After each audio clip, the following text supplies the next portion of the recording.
Hey everyone, it's Kathy. And Paul here with Adulting. We're here to help you navigate the crazy world of adulting. Because let's be real, it's a wild ride. We'll be dropping tips, sharing stories, And maybe even spilling some embarrassing secrets along the way. so get comfortable, grab your favorite drink, get ready to laugh, learn, and level up your adulting game. This is Adulting. Don't forget to like, follow, and or subscribe, and share this podcast. Head over to adulting.com for more information and to submit questions for us about adulting. And maybe even pick up some of our new merchandise. And if you know any fellow adults who need some guidance, send them our way. Hi, everyone. Welcome to today's episode. On this episode, we're going to do something a little more conversational than our standard. Today, we're going to discuss our podcast numbers, our hosting company, because we finally finished the switch, our in-process developments, some recent life changes, what's working for us, what we've learned from our recent job hunting, what we've learned from our onboarding, what some solutions for people who are looking for jobs are that we've discovered, and anything else basically that crosses our mind, like our new tech advisor and our new Discord server. It's been a while since we updated anyone on our numbers. Let's give some Spotify numbers. What do we got? Well, we've had just about 1,000 downloads in the last 30 days. But lifetime, we're probably over 130,000 downloads in the last year and a few months. That's huge, right? It is huge. 130,000 listens. Who would ever thought? Thank you, everybody. Thank you so much for listening. Now, our new hosting platform, Red Circle, we're at over 23,000 in the last 30 days.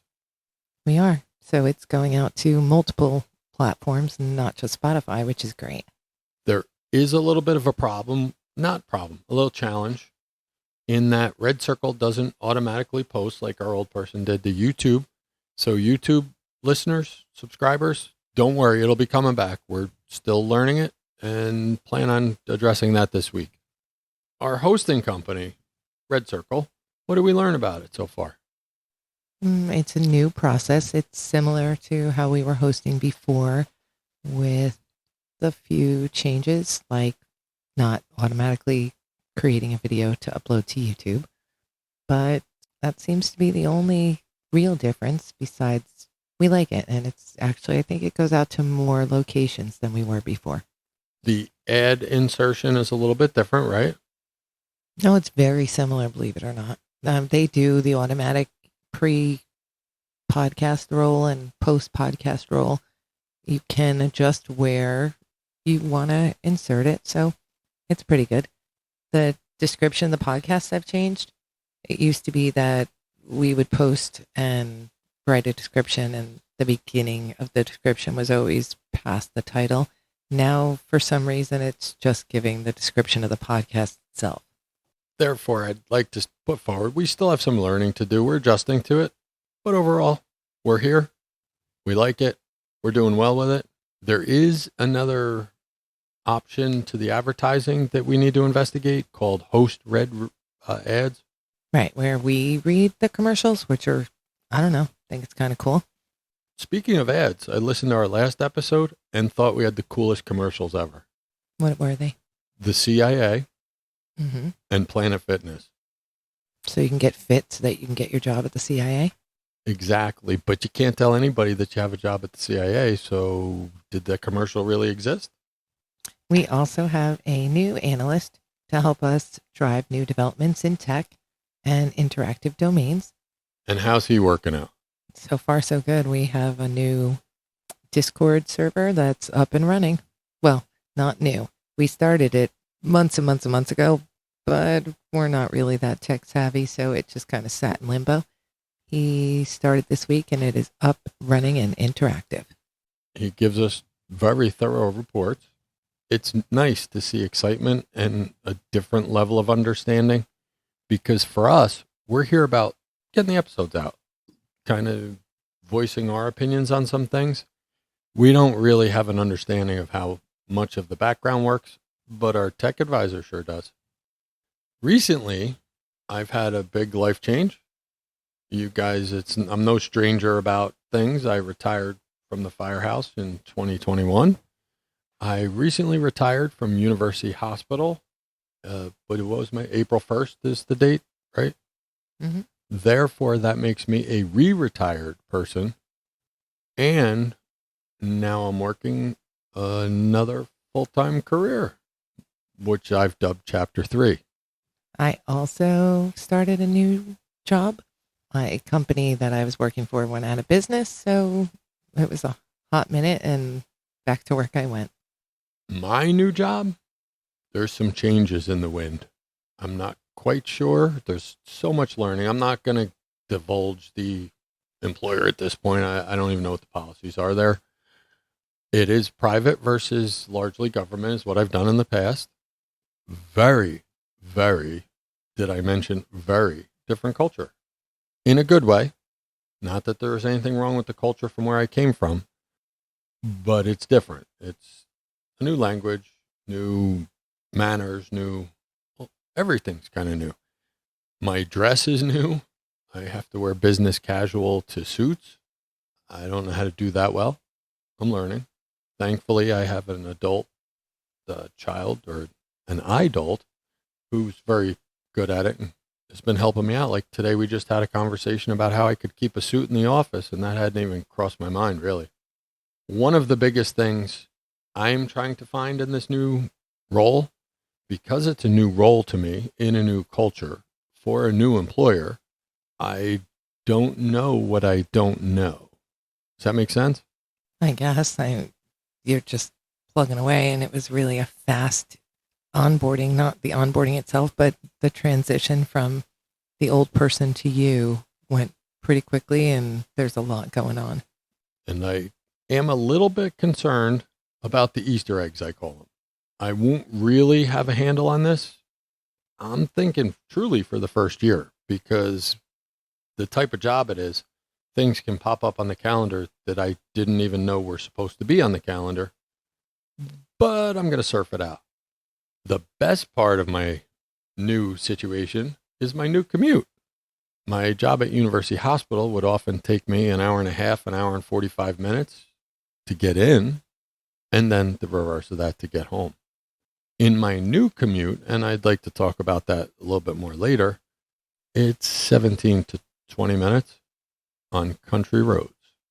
Needless to say, I giggle every time I drive to work. And I also changed the culture of my workplace. I used to work predominantly with all men. I got to pretty much control my own hours and where I was and what I was doing throughout the day. And now I'm in an office with a time card, and I have to be there when I have to be there. And I'm working with virtually all women. I won't even ask any questions because I want to stay away from any landmines. But my commute also went from, my job started in the driveway, and my commute was pretty much all day long, 8 hours a day, to 8 minutes down the road. And you mentioned you're experiencing a culture shift too. I am. As you can tell, it's been a pretty big change, and we are old dogs. Learning new tricks is maybe not as flexible as we used to be. But we're making it work, and we're doing that by prioritizing our sleep. We decided we're getting a landscaper because the 9 to 5 Monday through Friday takes up a lot of our time, and the 5 to 9 takes up more of that time. The adults in our house take up some more of that time.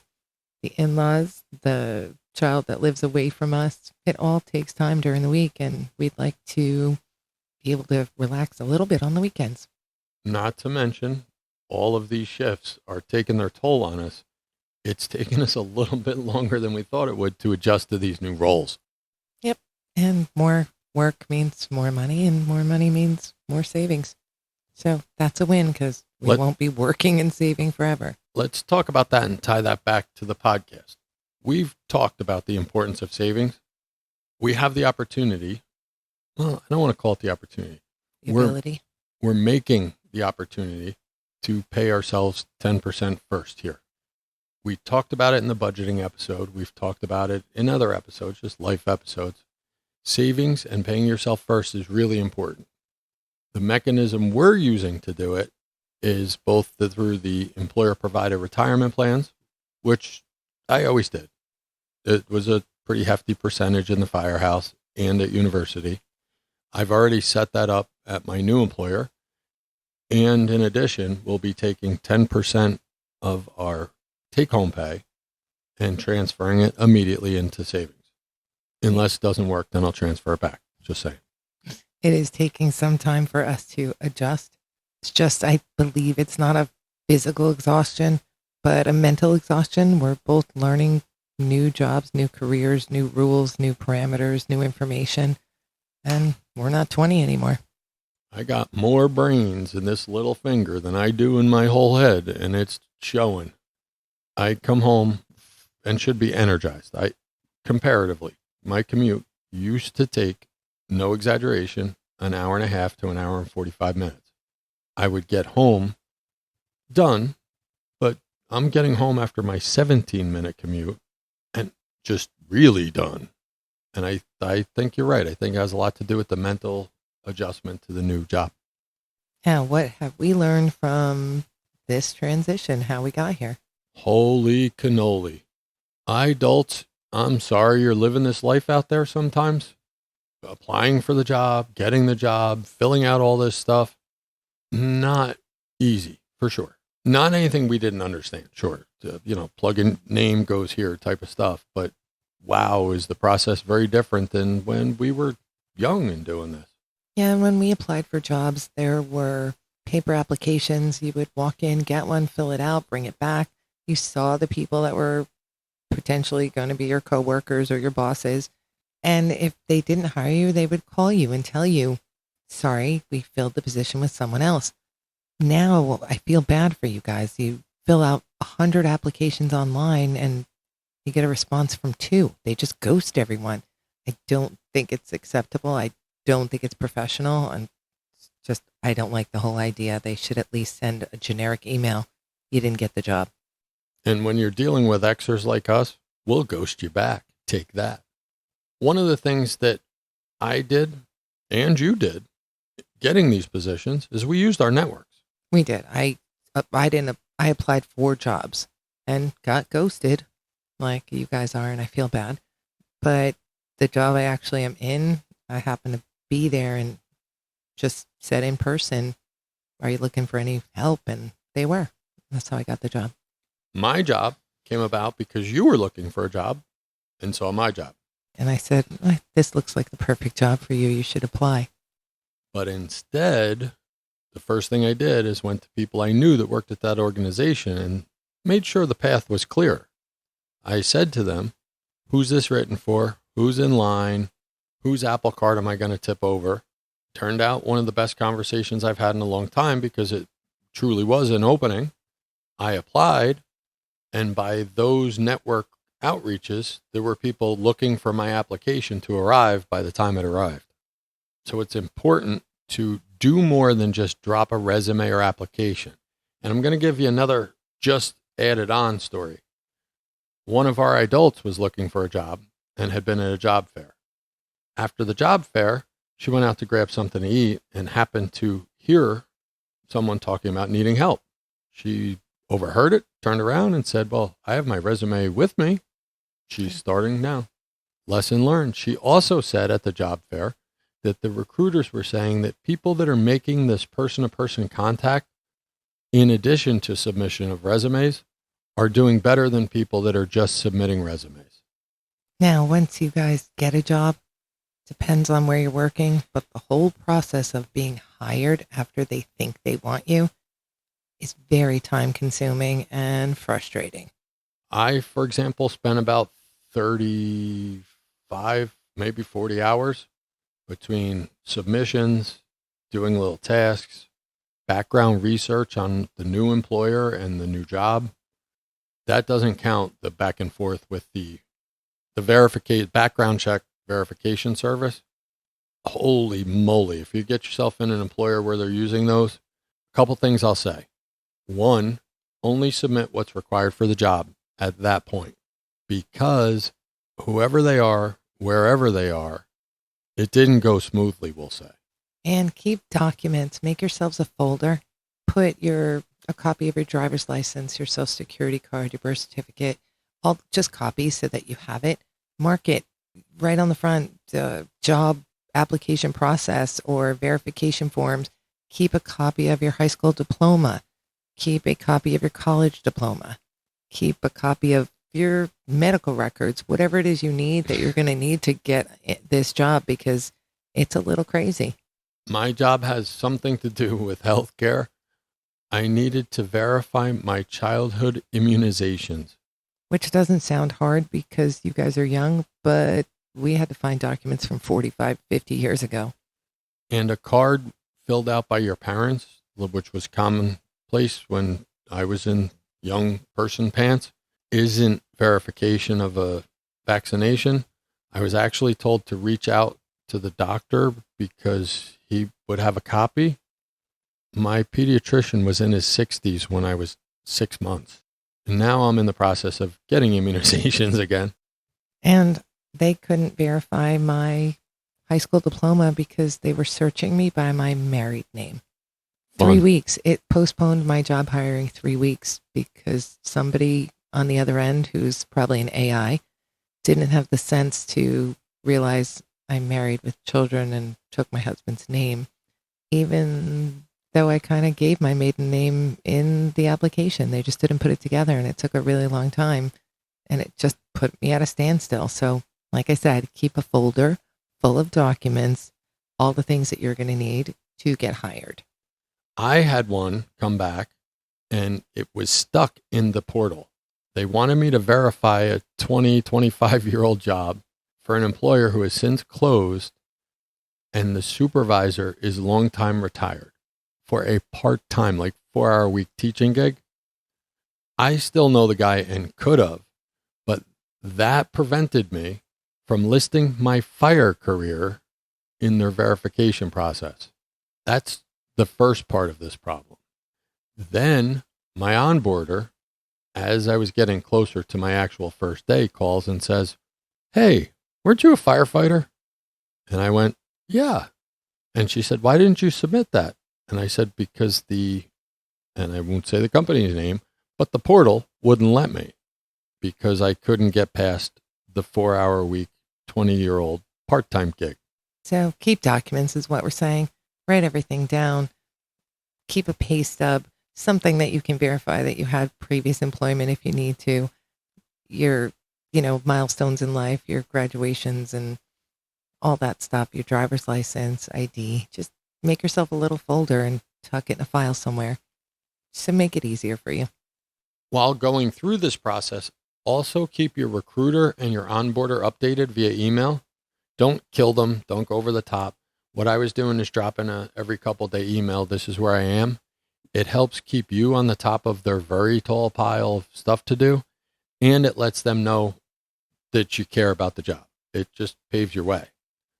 So remember, young people, when you're looking for jobs, don't give up. It's not easy, but once you get one, it continues to not be easy until you start that job. Just keep your documents straight. Keep on top of your stuff. Keep applying. Get personal. Find someone in that job that you can meet. You can put a face to. They can put a face to you. Make a little mark in their memory so when they're looking at applications, they say, "Oh yeah, I remember that person." Additionally, in our universe right now, so you've heard, we both have our full-time jobs. We both have our gig, our 5 to 9, which is you guys, and we love it. But is that all we're doing? No, we're always doing something. I am currently in the process of making some crafts with one of my best friends from high school. And we're going to set up a little craft sale table at local events and see how we do. We're also going to make cameo appearances, I almost guarantee, as the professional pickle purveyors that we are. Probably. We'll try to get it posted before we're out doing it so you guys can come see us and take pictures with the celebrities we are. Or at least come buy a couple pickles and make Marco's day. Exactly. Our weight loss progress, out of the park. We're still killing it. If you're on a weight loss journey, don't ever give up. Just keep going. Keep trying different things. We even survived changing our prescription drug plan. We were going to a plan that doesn't cover what we take, but we got approved. We did. And it's still working, and we're still working, and it's a win. We're going to keep working. And don't expect anything you do weight-wise to be magic. It takes work and time. I've been on this journey for almost 2 years, and Paul's been on it just a little bit less than that. I mean, he's been on it probably longer with the workouts, probably a decade. But the weight loss part of his journey was a few months after mine started, and he's killing it. Thank you. I would say that you're killing it more than I'm killing it. However, it's great. And you know what's almost coming? You know what's almost here? So close. Pickleball. I know. The weather's breaking. So excited. We could be pickleball brats and join someplace. We could. But we're not. We're waiting for the weather to get nice so we can go outside. There's something about playing outside. Birds are singing. Curse words are echoing off the trees. Balls are flying. And I'm excited because my new job, I sit a lot all day. It's not what I used to do, and it's a hard adjustment for me. My new job, I do not. My new job, I'm probably 16,000 steps a day in dress shoes. And I got to tell you, it feels like I'm wearing flippers by the end of the day. It's not fun. But you used to sit all day. We're also in the process, a never-ending process of buying and looking at cars. Oh, people, do me a favor. Put away money. Find an envelope. Figure it out. Just save money, because when that new car payment that you didn't have for a really long time comes to a realization, you remember that it's been a really long time and cars are really expensive. To give you an idea of why that shock is to us, some of these car payments for normal people now are as much as our first mortgage. And we're not that old. It's crazy. We're looking at all the different angles. We know it's going to cost us an arm and a leg. We're in the process of deciding where to settle, what not to settle on. It's Kathy's car. I don't want her to settle on anything. I would buy anything she wants, but I don't just want to give money away. So we have to do our due diligence. And these salespeople aren't like they used to be. They used to bump up the price. You'd negotiate back and forth. They'd come down. You'd keep haggling. You'd come up. You'd agree on a middle ground. They'd make a little money. You'd save a little money. It's kind of how it worked. Now you walk in, they go and get your price. They come back. You try and negotiate, and they look over at their manager and they say, "That's the price, right?" And that's it. There's no moving on their end. Kind of took the fun out of it. Speaking of salespeople, I think going forward, I'm going to start asking the salesperson, are you the decision maker on this price or not? Because I feel like it would be better for us to say, let's just go talk to the manager. He's the one that makes the decision on price. I know you feel that way, but they do it so the manager's not inundated with people. There's one manager and 12 salespeople. Right, but once we've decided that we're going to buy a car, let's say we go to dealer A and we know we're buying that car. Why, salesperson? You're more of a paperwork processor. You can't make any decisions. In the case of yesterday, you pissed me off so bad I just left. It wasn't all his fault. It was all his fault. No.